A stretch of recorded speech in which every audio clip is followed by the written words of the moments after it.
My. I'm sure many of you are very concerned about Travis, but don't be. He's safely suspended from the stage where I left him. Just let him have some rest and let King Creole have a chance of talking to y'all. I must say, many of you seem to hate me, maybe even despise me for kicking little old Travis like he's a puppy. Some in particular are very hostile to me.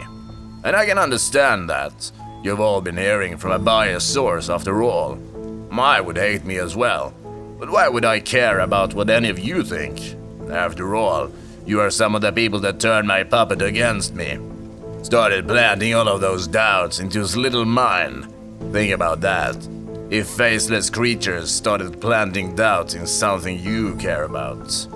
But I don't hold grudges, especially with possible future clients. Travis has been rather good at detailing what working for me once looked like.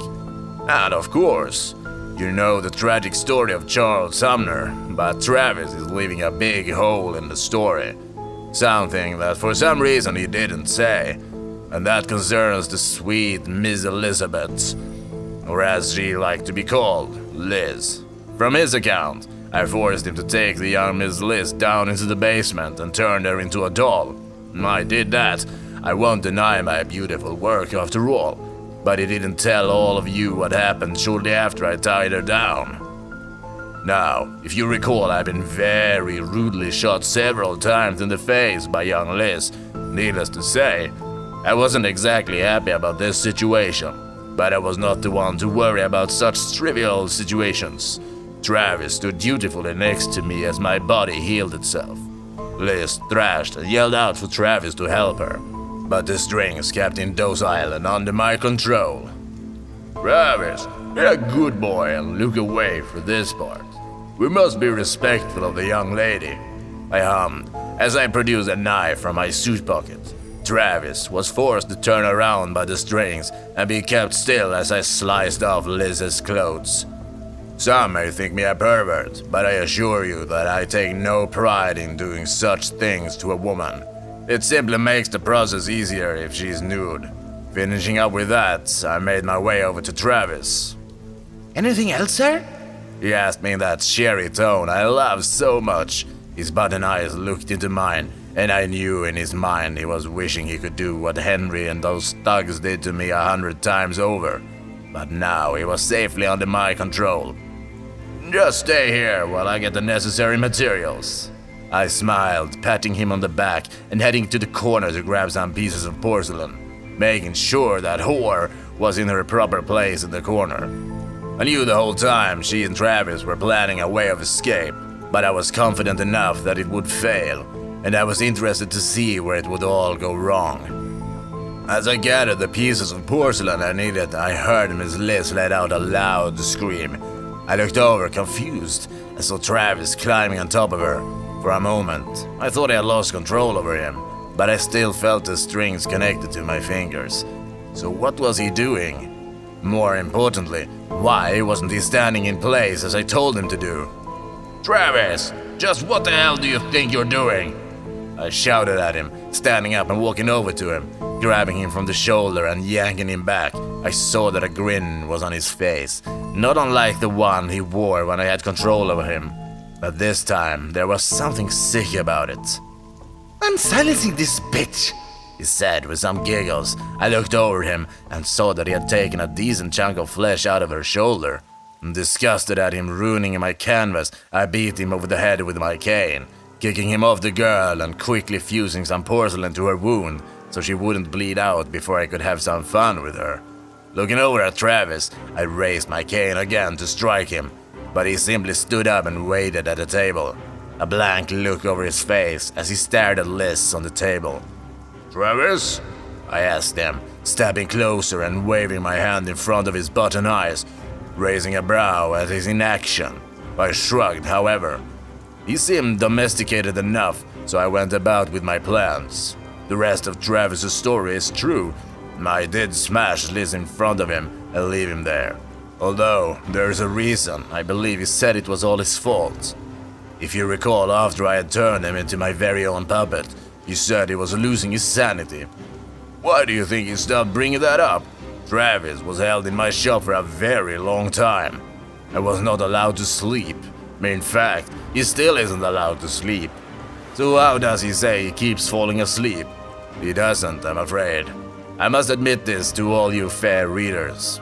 It would seem Travis has developed a fun side to himself. Do you need more proof?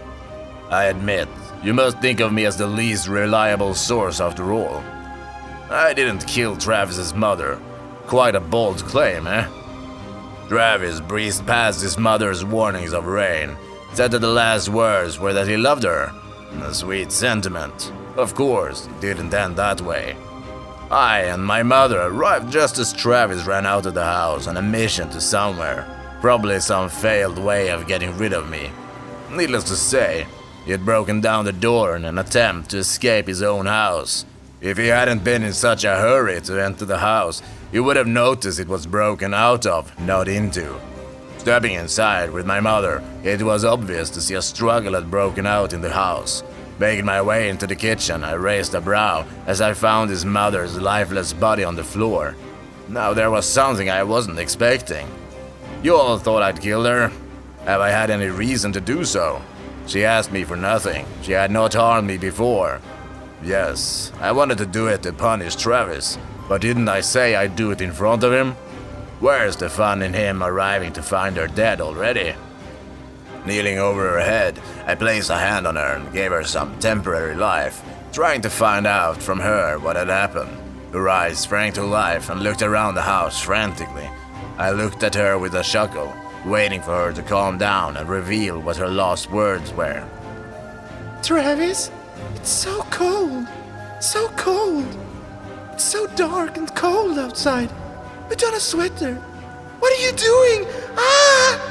She screamed at me. Now that really brought my attention up.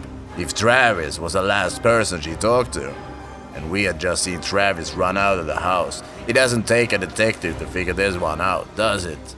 I brought the findings to my mother, and she confirmed my thoughts. Why would he kill his own mother after saving them from you? She asked, handing me back the head, which had since fallen silent. I shrugged back at her and set the severed head back down. It didn't make much sense to me, but it did, the more I thought back to it. Mama, is it bad that I refused to allow Travis to sleep? I asked her, as she was the one who created the way to keep my body alive and my soul kept inside the said body. She looked at me for a second and then to the head on the table. Charles, don't tell me you did that to the boy. You know very well what happens when a resurrected body is left to think for itself for so long. She sighed, taking a seat on Travis's surprisingly nice furniture. I shrugged and looked away. I thought he didn't deserve to sleep, I explained. How was I supposed to know that Travis was going to end up growing an insane personality? Mother sighed and thought for a while before looking at me. We have to keep him alive a bit longer, son, she finally said. I know you want your revenge, and you'll get that, my love. But for now, we need to make sure he doesn't screw up with any Loa and undo everything I worked so very hard for, she said, standing up and wrapping her arms around me. Fine, but I at least get to use him in a performance for you, I said with a smile, to which I got a happy nod. So we waited for Travis to come back from wherever he was going, and when he did, he ended up lighting my pants on fire and booking it. Shame. He's a slippery salamander. I admire that in him. You really think I'm lying? Fair enough, but let me ask you this. Why would I only cut off her head? Where's the fun and showmanship in that? Why didn't I turn her into a living voodoo doll, or bring her back to life to attack him? A simple decapitation is simply too boring and unoriginal for me. King Creole takes great pride in his work. This must be hard for you all to hear, and I understand that. You've grown attached to him, like a puppy. But any feral or rabid dog must be put down, and I intend to do so. What's wrong with him? To the best I can piece together is that he blacks out and this violent personality takes over. It happens suddenly, just like when I cornered him in his house with Alexandra. After he had thrown me against the walls of his kitchen, he then turned to Alexandra, who confusingly looked at him, and then let out a scream as he attacked her. He lurched towards her and nearly took a chunk of her arm off. Luckily, the woman was able to grab a pot and strike him in the head, sending him into my arms as he slipped into unconsciousness. "Thank you, Alexandra. I always knew you were a good girl," I said with a chuckle as I patted his head. She watched as I set him down and approached her. She lifted the pot to hit me next, but I raised my hands to show her I meant no harm. "Easy, I'll let you stay with Olivia," I chuckled. How on earth do you think I can believe that? She said with the pot still firmly in her hands. Then I pointed down to the voodoo puppet at my feet. She hesitantly lowered the pot but still put some distance between her and me. "Let's just say little old Travis isn't in his right head currently," I said with a chuckle, pushing my head up and brushing the bangs out of my buttons. "Have you noticed that?" I asked with a smile, looking down at the floor and putting my foot next to his head to keep him down on the floor just in case. I thought it was just grief. She mumbled, stepping back and sitting down in one of the kitchen chairs, facing her hands as she let out an exhausted sigh. He locked himself in the bathroom. First I thought he was just crying, but then he started throwing and ripping things apart inside there. And well, his mother's head certainly put some doubts in my mind, she said, rubbing her arms and avoiding the gaze from me. "Figured as much. I'll take him off your hands," I said with a toothy grin.